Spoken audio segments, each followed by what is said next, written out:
Bonjour, bienvenue dans Géopolitis, bienvenue dans une drôle d'époque où le vrai se mélange au mensonge, où les vérités alternatives défient le savoir et bousculent les opinions dominantes.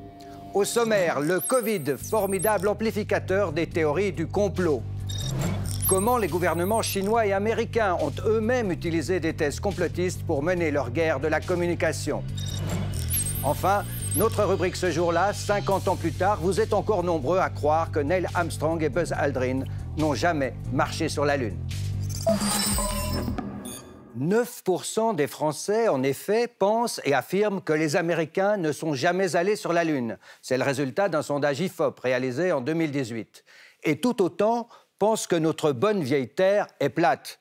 9% comme ça n'a l'air de rien, mais au bout du compte, nous avons en France plus de 6 millions d'individus qui pensent ainsi. Le Covid a fait surgir une nouvelle avalanche de récits alternatifs. Ces récits abondent et alimentent les imaginaires collectifs sur les origines du virus, ces vaccins qu'on nous annonce, et puis sur la gestion de cette épidémie, les tâtonnements et les défaillances du pouvoir et de nos autorités. Une autre étude publiée au mois de février révèle qu'un Français sur 4 pense que le virus serait issu d'un laboratoire. Hypothèse d'ailleurs qu'on ne peut pas totalement écarter, vu l'absence aujourd'hui de certitude absolue. Et puis l'idée s'est répandue aussi que le virus aurait été volontairement fabriqué pour être dispersé et faire ainsi le beurre des Big Pharma qui vont gagner de l'argent à milliards. Ou encore cette autre théorie qui avance que les vaccins pourraient contenir des puces électroniques et que, conjugués à la technologie 5G, ils s'inscriraient dans un vaste plan pour asservir les populations. Nous n'aurons pas aujourd'hui, en 26 minutes, la prétention de décortiquer une à une toutes ces théories. Mais restez avec nous si vous voulez comprendre pourquoi et comment elles se dispersent et pourquoi, au fond, la raison, la science et pour nous, journalistes, l'information factuelle et vérifiée ont tant de mal à contenir ces théories du complot.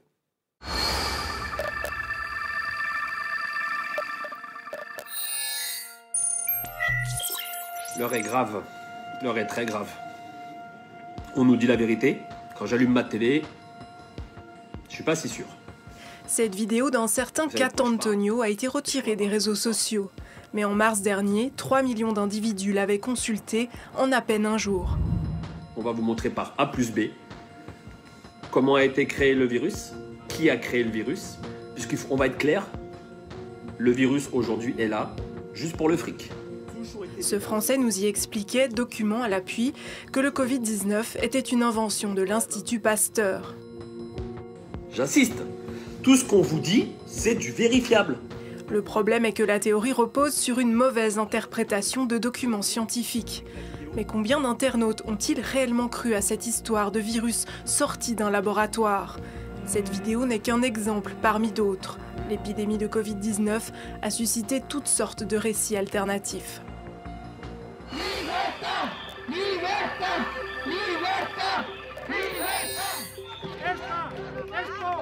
Et maintenant ça ne sert absolument à rien.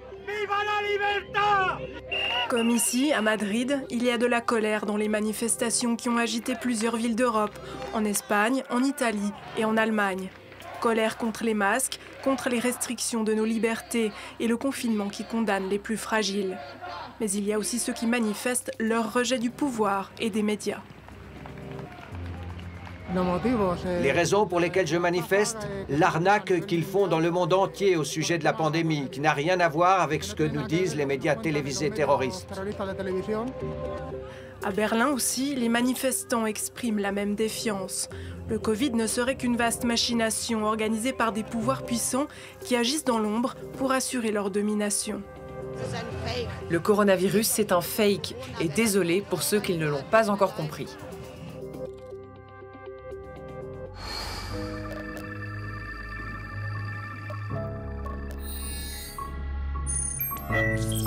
Il n'y a pas de théorie du complot sans désigner les comploteurs. Coupables, les Big Pharma accusés de vouloir engranger des bénéfices faramineux. Bill Gates, le milliardaire à la manœuvre d'un vaccin qui servirait à implanter des puces électroniques et ainsi contrôler la population mondiale. Face à l'ampleur des attaques, le fondateur de Microsoft a estimé qu'il fallait réagir. C'est une mauvaise combinaison de pandémie, de réseaux sociaux et de gens qui cherchent des explications simples.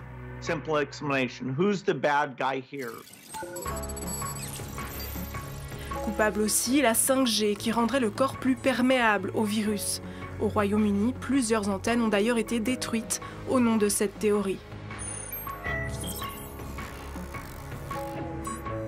Des théories pointent aussi les Juifs ou encore les Illuminati et la grande franc-maçonnerie, ces élites de l'ombre qui ambitionneraient d'asservir le monde.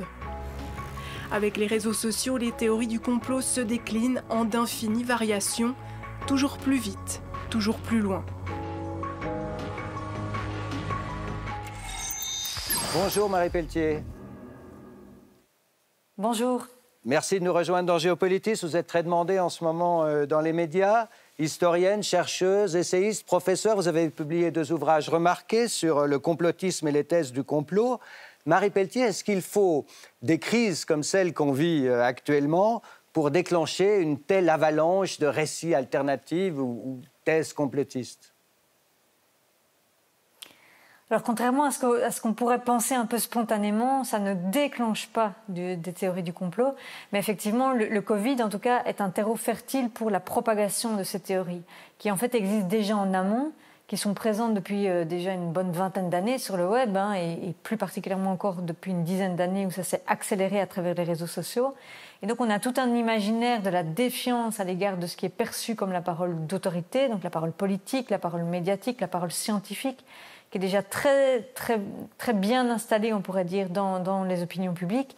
Et effectivement, la crise du Covid, c'est un trauma collectif qui rend cette parole pseudo-alternative encore plus audible, qui offre une espèce de caisse de résonance, on pourrait dire, à cette posture. On a déjà vu ça aussi, par exemple, à l'époque ou juste après les attentats de Paris, les attentats du Bataclan. Oui, tout à fait. En fait, ça, c'est très important à comprendre pour appréhender le phénomène conspirationniste. C'est qu'à chaque fois qu'il y a un gros choc dans l'opinion publique, que ce soit un choc symbolique ou émotionnel, et les attentats en étaient évidemment, le conspirationnisme vient apporter une espèce de plus-value, on pourrait dire, parce qu'il apporte un logiciel explicatif à ce qui nous traumatise, à ce qui nous fait mal, à ce qui nous fait peur, à ce qu'on ne comprend pas. Et donc, c'est toujours des moments très sensibles qui révèlent en quelque sorte le conspirationnisme qui est déjà présent dans la société. Alors, je comprends le trauma pour les attentats, par exemple, mais je le comprends moins pour on a marché sur la Lune ou les thèses qui prétendent qu'on n'a jamais marché sur la Lune. Alors là, c'est plutôt appréhendé sous l'angle, on pourrait dire, du poids symbolique de cet événement. L'homme qui marche sur la Lune, il faut se rappeler que c'est un grand symbole de la domination des États-Unis, en fait. Il faut se rappeler aussi que c'est dans tout le contexte de la guerre froide, etc. Et que c'est un peu le symbole de la superpuissance des États-Unis, voire de la superpuissance occidentale.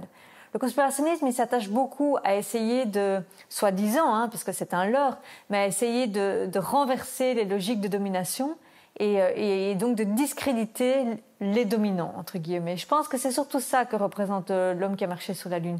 C'est le symbole de la puissance des États-Unis et de l'impérialisme américain, en quelque sorte. Si on en revient au Covid, est-ce que nos autorités qui ont beaucoup tâtonné, qui ont beaucoup hésité, peut-être même qu'elles nous ont menti au début sur la question du masque, est-ce qu'elles ne sont pas coupables aussi, je dirais, de cette prolifération de récits ou de doutes ou de récits alternatifs?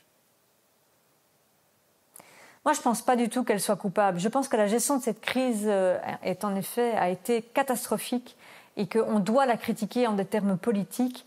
Il y a eu énormément d'incompétence, il y a eu énormément de manque de courage politique. Il y a eu des erreurs très graves qui ont eu des conséquences sanitaires d'ailleurs, notamment concernant le port du masque, mais il y en a eu d'autres. Il y a eu aussi par exemple une gestion très vraiment olé olé, on va dire, absolument chaotique de la deuxième vague, olé olé de la deuxième vague particulièrement. Et donc, il ne s'agit pas du tout d'évincer cette critique. Mais je pense que faire de ces erreurs politiques la cause du conspirationnisme, c'est une erreur, encore une fois, c'est une simplification d'analyse. Puisque, en fait, la défiance, elle est déjà présente en amont, encore une fois. Et ces erreurs-là, simplement, elles sont interprétées à l'aune du logiciel conspirationniste, elles sont interprétées comme les signes, justement, du mensonge de l'État ou du mensonge des gouvernements. Et donc, c'est ça qu'il faut comprendre, c'est qu'en fait, une fois qu'on ne croit plus en la parole politique, on va traquer toutes les erreurs qu'on voit pour dire « Ah, mais voilà, c'est bien une preuve supplémentaire que le pouvoir nous ment ». Et donc, c'est ça le problème. Et on va aussi, ça c'est une caractéristique, je pense, toujours souvent désigner des coupables, des grandes puissances, des puissances de l'ombre qui agissent. Et pourquoi dans le Covid, c'est Bill Gates, c'est les Big Pharma, c'est ces puissances occultes qui agiraient dans l'ombre pour dominer le monde? Ça, justement, ça fait vraiment partie, on pourrait dire, du récit conspirationniste. Le récit conspirationniste, c'est finalement dire le politique nous ment et il nous ment au service d'intérêts cachés d'une minorité mal agissante, en quelque sorte. Et en fait, tous ces coupables désignés, ce sont des coupables qui étaient déjà désignés coupables, on pourrait dire, en amont de la crise du Covid, encore une fois, bien avant. C'est-à-dire, par exemple, toute la critique des lobbies pharmaceutiques ou du pseudo-hyper-pouvoir de Bill Gates, par exemple. Ce sont des choses qui étaient déjà dénoncées, entre guillemets, dans les sphères conspirationnistes depuis des années. Et donc, quelque part, c'est comme s'il y avait déjà tous les ingrédients du récit, si vous voulez. Tous les coupables qui étaient déjà désignés depuis des années, et puis, en quelque sorte, qui arrivent comme des figures toutes prêtes comme responsables de la crise actuelle. Je pense qu'il faut comprendre cette logique du récit. C'est important. Et ces thèses conspirationnistes et ces thèses du complot sont également un instrument qui est manipulé, qui a été manipulé par les gouvernements. Dans cette guerre du Covid, la Chine et les États-Unis nous en ont donné un bel exemple. Ils en ont usé et abusé. C'est un sujet d'Elsa Anguinolfi. On se retrouve juste après.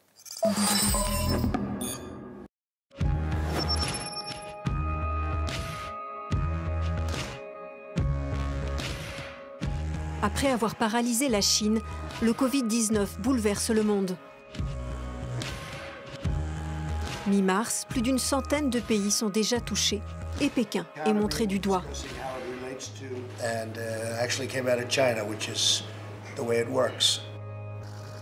La Chine tente d'imposer un nouveau récit et reprend une théorie complotiste qui circule sur Internet. Le virus aurait été amené dans le pays par des athlètes de l'armée américaine venus participer aux Jeux militaires mondiaux à Wuhan en octobre 2019. Quand le patient zéro est-il apparu aux États-Unis, il est possible que ce soit l'armée américaine qui ait apporté l'épidémie à Wuhan. Soyez transparents, publiez vos données, les États-Unis nous doivent une explication. Pour preuve, ce porte-parole du ministère des Affaires étrangères s'appuie sur un site conspirationniste canadien, Global Research, qui, dans un article retiré depuis, tente de démontrer la responsabilité américaine. Les États-Unis s'insurgent et Donald Trump rebaptise le Covid-19 le virus chinois. Je parle du virus chinois. C'est bien ce que je veux dire car c'est de là qu'il vient. À son tour, le président américain utilise les interrogations qui persistent sur l'origine de la maladie. Il laisse entendre qu'il dispose d'éléments qui montreraient que le virus proviendrait d'un laboratoire chinois de haute sécurité à Wuhan, un laboratoire qui étudie les virus dangereux. Avez-vous des éléments qui vous permettent de croire sérieusement que l'Institut de virologie de Wuhan est à l'origine du virus? Oui, j'en ai. Et qu'est-ce qui vous fait croire sérieusement que le virus vient de cet institut? Je ne peux pas vous le dire. Je n'y suis pas autorisé. Le secrétaire d'État américain Mike Pompeo va même plus loin dans une interview à la chaîne ABC quelques jours plus tard. Je peux vous dire qu'il y a une quantité significative de preuves que cela vient de ce laboratoire à Wuhan. Un discours qui convainc une partie de l'opinion américaine. Selon une étude publiée dans la revue Royal Society Open Science, un Américain sur 4 penserait même que le coronavirus a été conçu et fabriqué dans un laboratoire à Wuhan.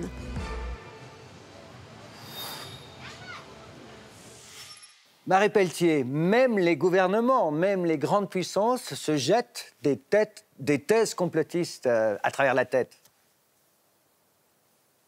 Oui, et ça, je pense que c'est très important à rappeler, c'est que le complotisme, c'est une arme politique, et c'est une arme politique qui est utilisée aussi par les gouvernements pour s'attaquer, pour se discréditer, pour prendre le pouvoir.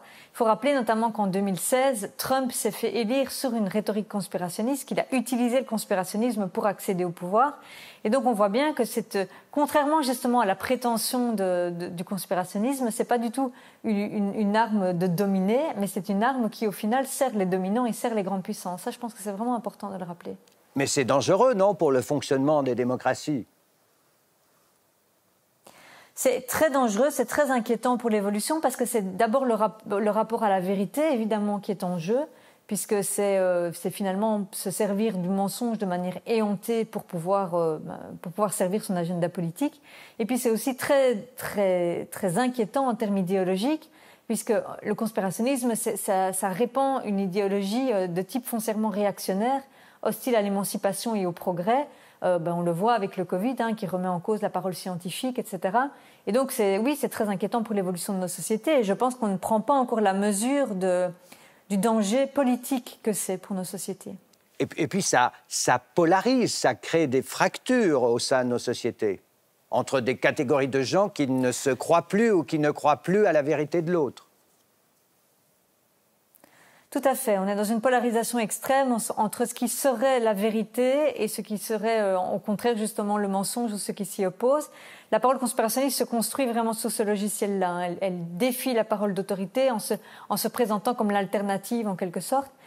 Et on le voit, je sais notamment que dans la société américaine, on en parle beaucoup justement depuis l'élection de Trump en 2016, c'est qu'on a une société américaine qui est extrêmement divisée, où dans les familles, les gens ne se parlent plus, ne se croient plus, se jettent des anathèmes au visage en permanence. Donc la société est vraiment divisée, et cette division, on la sent aussi de plus en plus en Europe, c'est-à-dire qu'effectivement, on ne se croit plus. C'est une crise très profonde de confiance, en fait, dans la possibilité de vivre en société. Alors, d'un côté, dans la société, à cause de ces doutes, de ces traumas, il y a une demande, mais d'un autre côté, il faut bien se dire aussi qu'il y a une offre de ces thèses. Elle vient de où cette offre? Elle est constituée de quoi, au fond? Oui, ça, effectivement, c'est important de rappeler que ces récits alternatifs, ces paroles conspirationnistes, elles ne sortent pas de nulle part. Elles sont promues par des acteurs idéologiques, et ça sur le web, ça fait une vingtaine d'années, bien évidemment. Alors, à la fois des groupes idéologiques d'extrême droite. Historiquement, le conspirationnisme est quand même très fort lié à l'histoire de l'extrême droite, il faut le rappeler, mais aussi par certains groupes de gauche radicale, aussi par des acteurs de propagande de régimes autoritaires. Et donc, en fait, moi, j'ai coutume de dire des acteurs hostiles à l'émancipation, hostiles à la démocratie, qui surfent sur la défiance ambiante pour offrir leurs récits et pour offrir leur discours idéologique. Et aujourd'hui, on est dans une situation où sur le web, il y a tellement de récits et de contre-récits qui circulent sur un même événement qu'en fait, même pour une personne de bonne volonté, on va dire que c'est extrêmement difficile de s'y retrouver. Comment faire? Évidemment, je pense à nous, les journalistes, aux journalistes. Comment faire, selon vous, pour contrer, pour démystifier, pour informer au sujet de toutes ces thèses plus ou moins complotistes ou ces récits alternatifs qui prolifèrent sur les réseaux sociaux? Qu'est-ce qu'on fait? Alors, je pense déjà que les journalistes ne doivent pas trop s'autoflageller. Je pense qu'ils ont bien sûr une responsabilité, comme nous tous dans la société, mais je pense que toute la responsabilité n'est pas non plus sur leurs épaules. Alors, ce qui est sûr, c'est que dans les médias, on a beaucoup multiplié ces dernières années les initiatives de fact-checking, donc de vérification des faits. C'est évidemment utile pour les enseignants, etc., mais c'est assez largement inefficace par rapport aux personnes qui sont vraiment imprégnées de conspirationnisme, puisque justement, par essence, ils ne croient plus en la parole médiatique. Ni au pouvoir, ni aux autorités, ni aux médias. Je pense que l'enjeu est un peu plus profond que ça. Ni aux autorités, ni aux médias. Ils mettent tout ça dans un même... Oui, ils mettent tout ça dans un même paquet, ils pensent que c'est le système. Et donc, je pense que l'enjeu derrière ça, c'est de recréer de la confiance.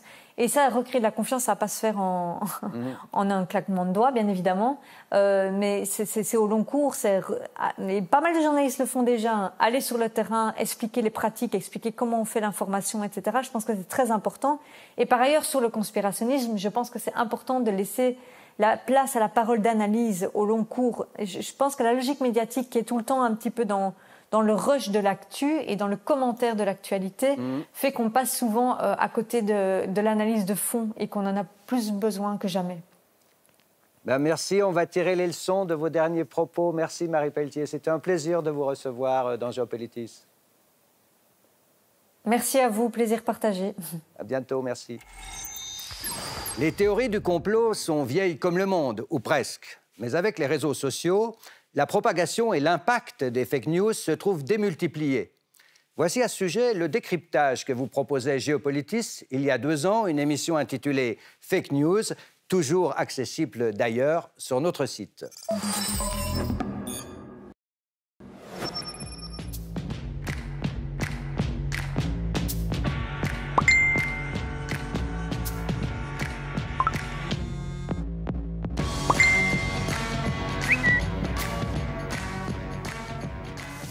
Ces plateformes sont préstructurées avec des logiciels, donc c'est-à-dire des algorithmes que des ingénieurs ont fait pour nous donner, pour nous fournir une expérience complètement individualisée.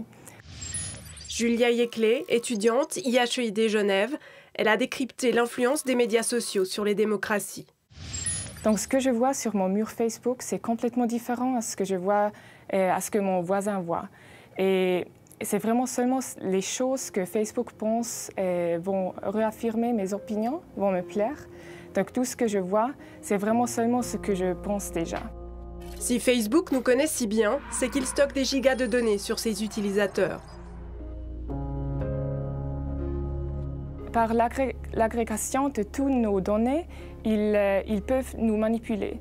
Ils peuvent nous montrer des choses qui ne sont pas vraiment la réalité. Ils n'ont pas pour objet de vraiment laisser discuter les personnes sur les réseaux, mais seulement de les laisser voir ce qu'ils pourraient aimer. Et ce n'est vraiment pas l'essence d'une démocratie d'être seulement confronté avec les opinions qu'on a déjà. Neil Armstrong, le premier homme à avoir marché sur la Lune le 21 juillet 1969, voilà ce que disent nos livres d'histoire. Mais d'autres histoires, d'autres récits sont venus dès le début remettre en question la vérité officielle. Et aujourd'hui encore, des millions de gens sont absolument persuadés que les Américains n'ont jamais posé le pied sur la Lune. Sujet signé Olivier Colère avec Serge Chéréau.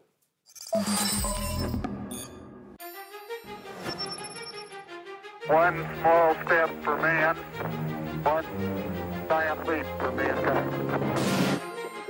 Le 21 juillet 1969, la planète entière a les yeux rivés sur la Lune. 600 millions de téléspectateurs suivent en direct à la télévision la mission spatiale américaine Apollo 11. Le retentissement est énorme aux États-Unis qui, en pleine guerre froide, signent une victoire significative face à leurs rivales soviétiques. Les New-Yorkais ont accueilli la conquête de la Lune comme ils accueillent la nouvelle année, contents de la voir, mais sans savoir ce qu'elle leur réserve. Mais 50 ans après, des théories fleurissent sur les réseaux sociaux, remettant en cause la véracité de l'événement. Même le célèbre acteur genevois Jean-Luc Bidault n'y croit pas. C'est trop parfait, écoutez, c'est pas possible qu'on puisse comme ça amener des images aussi extraordinaires. C'est complètement une propagande américaine, très bien faite, ils font que ça. Des images troublantes qui alimentent les thèses complotistes, décors de studios cinéma, un drapeau américain qui flotte alors qu'il n'y a pas de vent sur la Lune, des ombres divergentes qui supposent l'usage de lumière artificielle et ce cosmonaute éclairé alors qu'il est dans l'ombre du module lunaire. Voilà les principaux arguments exposés par les conspirationnistes dont les thèses, relayées dans des vidéos devenues cultes, ont été visionnées par des millions d'internautes. Ces astronautes seraient-ils vraiment en train de planter un drapeau dans le sol lunaire? Ou bien y a-t-il anguille sous roche?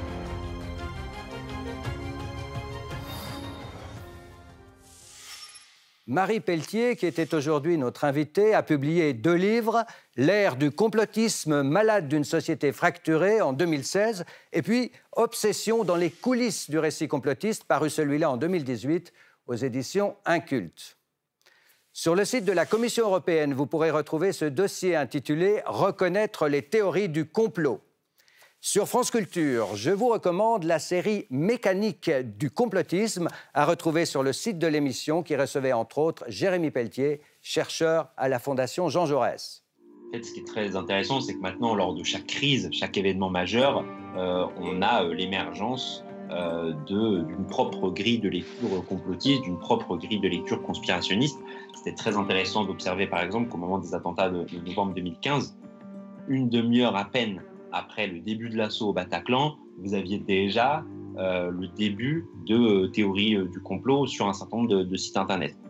Enfin, et pour se faire plaisir, l'extraordinaire documentaire de William Carell, réalisé voici bientôt 20 ans, Opération Lune, si les premiers pas de l'homme n'avaient été qu'une production hollywoodienne. Le film est toujours proposé en boutique sur la chaîne Arte. Merci à tous les collaborateurs et à la rédaction, à la technique qui ont travaillé sur cette émission. Merci à vous de votre fidélité. Géopolitis vous donne rendez-vous dans une semaine sur la RTS et TV5 Monde. À bientôt.